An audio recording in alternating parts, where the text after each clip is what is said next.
Hoy estudiamos el capítulo número 21 del Evangelio según Mateo y hago una aclaración a todos los que me escuchan.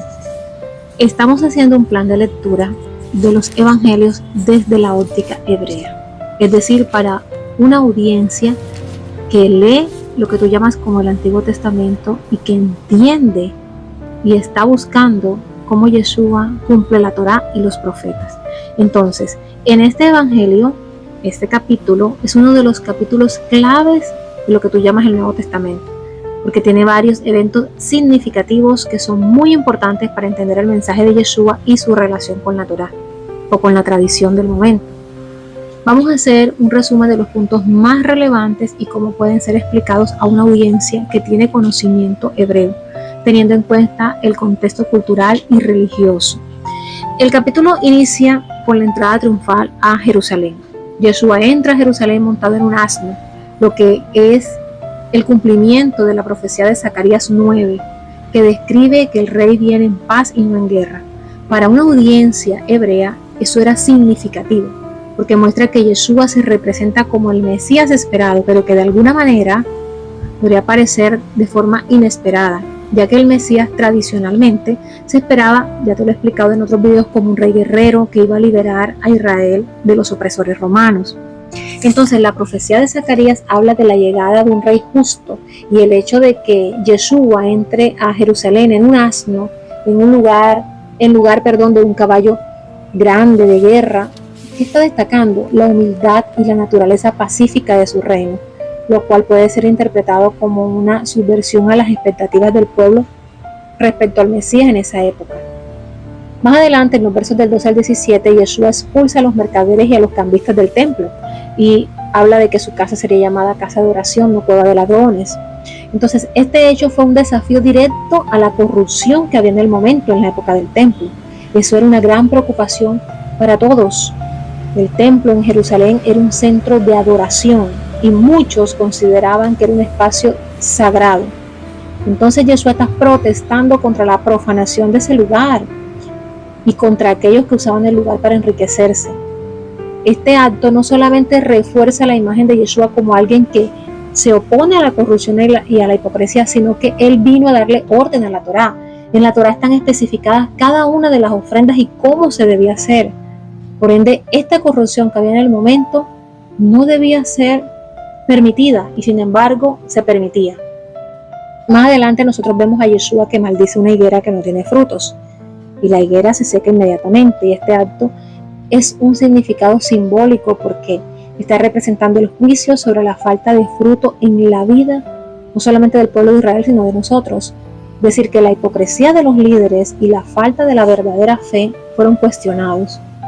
Ahora, en la tradición hebrea del momento, las parábolas de Yeshua a menudo se entendían como metáforas del pueblo de Dios y la higuera representa al pueblo de Israel. La higuera que no da fruto, es decir, Israel que no está cumpliendo con su propósito de ser un faro de luz para las naciones, va a ser secada. Entonces este acto se ve como una crítica a la religiosidad superficial que no produce frutos de justicia, de misericordia, de arrepentimiento, no solo en aquella época, sino que hoy también se da. Más adelante hay una nueva parábola. Yeshua cuenta la parábola de dos hijos, uno que inicialmente se niega a trabajar en la viña pero luego lo hace, y otro que dice que se irá pero no lo hace. Yeshua utiliza esta parábola para ilustrar cómo las personas que inicialmente rechazan el llamado de Dios, como los recaudadores de impuestos, las prostitutas de esa época, podían arrepentirse y entrar en el reino de Dios, mientras aquellos que se consideraban santos, justos, como los líderes religiosos, podían quedarse por fuera.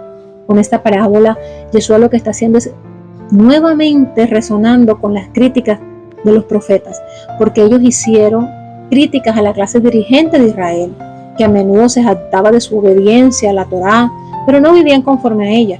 Entonces Yeshua utiliza esta historia para llamar a la sinceridad, al arrepentimiento genuino, algo que es muy importante en este contexto hebreo, porque se considera como el retorno sincero a Dios, lo que es la Teshuvá. Y después Yeshua narra la parábola sobre los labradores que matan a los siervos del dueño de una viña y finalmente matan al hijo del dueño. Esta parábola es un claro alegato contra los líderes religiosos de Israel. a quienes se les enviaron profetas, que son los siervos, y fueron rechazados, y finalmente mataron a todos hasta el hijo del dueño, que es Yeshua. Yeshua menciona que el reino de nuestro Padre será quitado a los líderes actuales y sería dado a los pueblos que den fruto. Así que esta parábola refleja la historia de los profetas del Antiguo Testamento, que tú lo llamas así, pero es el Tanakh, ¿verdad? Quienes fueron enviados por nuestro Padre, pero a menudo fueron rechazados, perseguidos, mutilados. Los líderes, como los fariseos y los saduceos, representan a esos labradores malvados. Jesús está anunciando un cambio en el liderazgo espiritual, porque en el reino de Dios se va a abrir a partir de ese momento para todos, no solamente para aquellos que decían supuestamente conocer la Torá. Así que este capítulo muestra a Yeshua no solo como un Mesías que cumple las Escrituras, sino también como alguien que desafió las expectativas y estructuras religiosas que existían en este momento y lo sigue haciendo con nosotros. En lugar de ser un líder político que derrocara a los opresores romanos, Jesús se presenta como el que trae un reino de justicia, de paz, de arrepentimiento. Y para una audiencia hebrea, el mensaje puede ser entendido como un llamado a la renovación espiritual, a la verdadera fidelidad a nuestro Padre, a la justicia, aspectos que son centrales en la tradición profética judía. Este capítulo es una crítica a esos líderes religiosos de la época, a quienes Yeshua desafía a dar frutos auténticos y a ser verdaderos guías espirituales en lugar de depender de las apariencias externas y de la religiosidad vacía. Por eso te digo que esta lectura te debe a ti llevar a removerte las fibras más internas de tu corazón para que tú también dejes de depender de las apariencias externas y de la religiosidad vacía y tengas un verdadero encuentro con Él.